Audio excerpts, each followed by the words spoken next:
Assalamualaikum warahmatullahi wabarakatuh. Perkenalkan, nama saya Faiz Nanala dari Fakultas Hukum Universitas 17 Agustus 1945 Banyuwangi. Pada kesempatan kali ini saya akan membahas mengenai hukum waris adat Bali yang menganut sistem patrilineal dengan relevansinya pada prinsip nilai keadilan modern. Hukum adat Bali yaitu sistem kekerabatan yang menarik garis keturunan dari pihak laki-laki atau ayah. Dalam sistem ini, kedudukan anak laki-laki memiliki peranan yang sangat penting, yakni sebagai penerus garis keluarga, pewaris tanggung jawab adat, serta penerima utama hak waris keluarga. Nah, pada pembahasan ini penting untuk kita pahami bersama, hukum adat merupakan bagian dari kekayaan hukum nasional Indonesia yang masih hidup dan berkembang di tengah masyarakat. Selain itu, hukum waris adat Bali juga menunjukkan bagaimana nilai budaya, tradisi, dan struktur sosial yang mempengaruhi pembagian hak dan kewajiban dalam keluarga. Nah, melalui pembahasan ini, saya berharap bahwasanya kita dapat memahami bagaimana penerapan sistem patrilineal dalam masyarakat, khususnya masyarakat Bali, sekaligus melihat tantangan dan perkembangannya di era modern saat ini. Pada kesempatan kali ini saya akan membahas mengenai sengketa tanah waris adat Bali yang berdasarkan putusan Mahkamah Agung nomor 29K garis miring PDT garis miring tahun 2004. Di Bali, sistem pewarisan adat umumnya menganut sistem patrilineal atau yang kita tahu lebih kepada garis keturunan ayah atau laki-laki. Nah, di Bali sendiri hal itu dikenal dengan nama purusa, yaitu garis keturunan laki-laki. Dalam sistem ini, anak laki-laki memiliki kedudukan utama sebagai penerus keluarga, penerus tanggung jawab adat, serta pewaris harta keluarga. Sementara itu, anak perempuan yang menikah keluar keluarganya biasanya dianggap mengikuti keluarga suaminya. Namun, dalam praktiknya sering juga muncul sengketa warisan, khususnya terkait dalam pembagian tanah adat. Salah satu contoh nyatanya dapat kita lihat bersama dalam putusan Mahkamah Agung nomor 29K garis miring PDT garis miring tahun 2004. Dalam kronologi kasusnya, kasus ini berawal dari sengketa tanah warisan adat yang ada di Bali antara anggota keluarga yang mempersoalkan mengenai hak kepemilikan dan penguasaan tanah peninggalan orang tua mereka. Nah, salah satu pihak merasa memiliki hak penuh atas tanah karena menjalankan kewajiban adat dan tetap tinggal dalam lingkungan keluarga asalnya. Sedangkan dalam pihak yang lain, dia menuntut bagian warisannya karena merasa masih merupakan keturunan sah daripada pewaris tersebut. Namun dalam permasalahan utamanya ini atau dalam perkara ini adalah apakah hak waris hanya diberikan kepada pihak yang menjalankan kewajiban adat menurut sistem purusa yang sudah kita bahas sebelumnya, ataukah anggota keluarga lain juga memiliki hak atas warisan tersebut. Nah, dalam pertimbangannya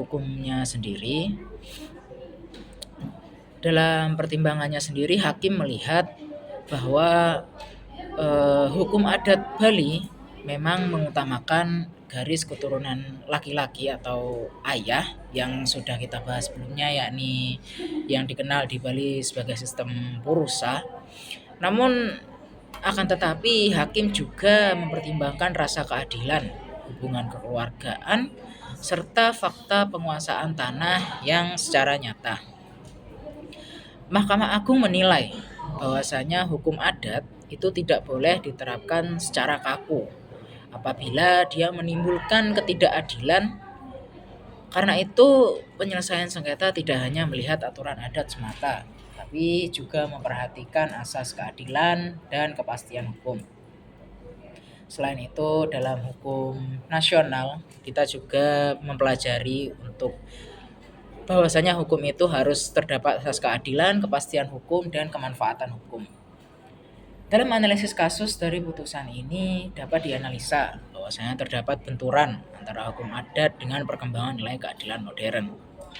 Sistem patrilineal memang bertujuan menjaga keberlangsungan keluarga adat dan juga tanggung jawab. Selain itu, yang seperti kita tahu sendiri, hukum adat ini berkaitan erat dengan religiusme atau keagamaan. Nah, keagamaan di Bali itu juga, namun dari sisi lain perubahan sosial membuat banyak sekali pihak yang mulai menuntut pembagian hak yang lebih setara atau yang kita kenal dengan kesetaraan gender. Dalam putusan Mahkamah Agung ini menunjukkan bahwasanya pengadilan berusaha menempatkan hukum adat tetap dihormati, akan tetapi tidak mengesampingkan prinsip keadilan bagi anggota keluarga lainnya. Dalam analisis, sengketa tanah waris adat Bali itu pada putusan Mahkamah Agung nomor 29K garis miring PDT garis miring tahun 2004.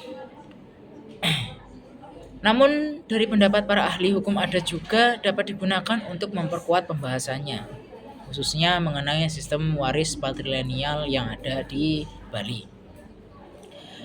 Dalam hal ini, pendapat ahli tentang waris adat Bali beragam. Salah satunya dari Supomo, beliau mengatakan bahwasanya hukum adat merupakan hukum yang hidup dalam masyarakat dan berkembang mengikuti nilai sosial masyarakat itu sendiri.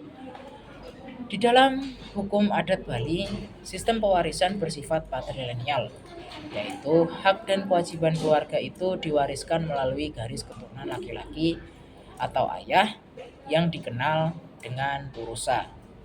Sementara itu, ada pendapat dari ahli lainnya, yakni Hilman Hadikusuma. Beliau menjelaskan bahwasanya dalam sistem waris adat patrilineal itu, anak laki-laki mempunyai kedudukan utama sebagai penerus keturunan, penjaga tempat suci keluarga, serta pelaksana kewajiban adat. Karena hal itulah, maka anak laki-laki biasanya memperoleh hak terbesar atas harta warisan keluarga, terutama tanah adat. Namun ahli-ahli lainnya, salah satunya yang berasal dari Bali, yakni Imade Widiana, berpendapat bahwasanya tanah adat di Bali bukan hanya bernilai ekonomi saja, tetapi juga memiliki fungsi religius dan juga sosial. Oleh sebab itu, pewarisan tanah adat erat kaitannya dengan kewajiban menjalankan upacara adat dan menjaga keberlangsungan keluarga adat.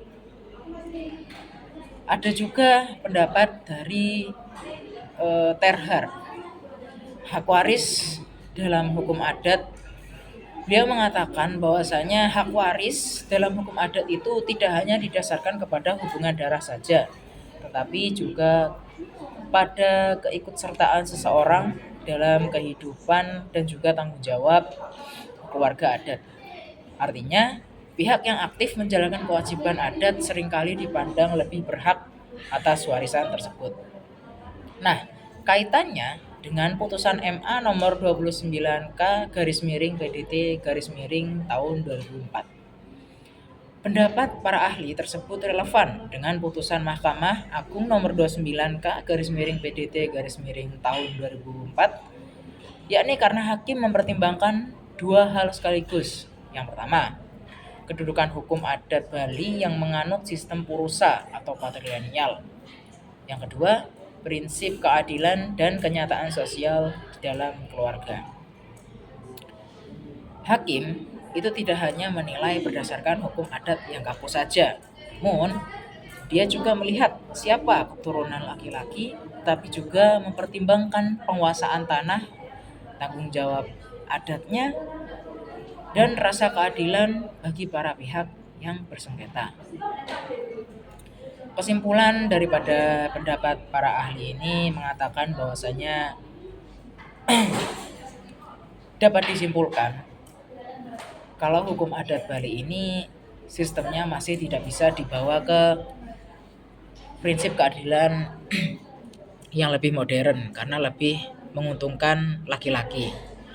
Sistem waris adat Bali mengutamakan garis laki-laki itu sebagai penerus keluarga dianggap tidak relevan di zaman sekarang. Padahal seperti yang kita tahu, tanah adat itu memiliki nilai sosial, adat, dan juga religius. Jadi kalau kita hanya mengambil garis waris hanya dari laki-laki saja, hal itu akan menimbulkan ketidakadilan bagi mereka yang bergender perempuan.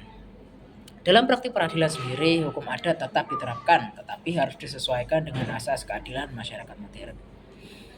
Kesimpulannya, sengketa tanah waris adat di Bali sering terjadi karena perbedaan pemahaman mengenai hak waris dalam sistem patrilineal.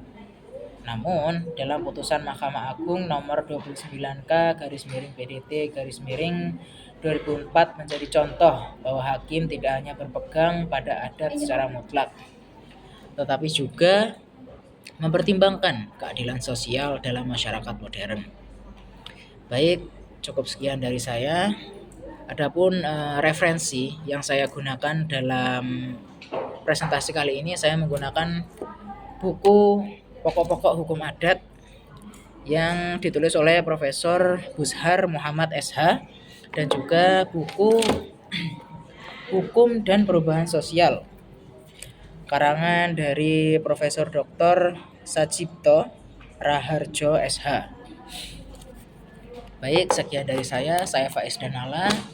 Kurang lebihnya saya mohon maaf. Wassalamualaikum warahmatullahi wabarakatuh.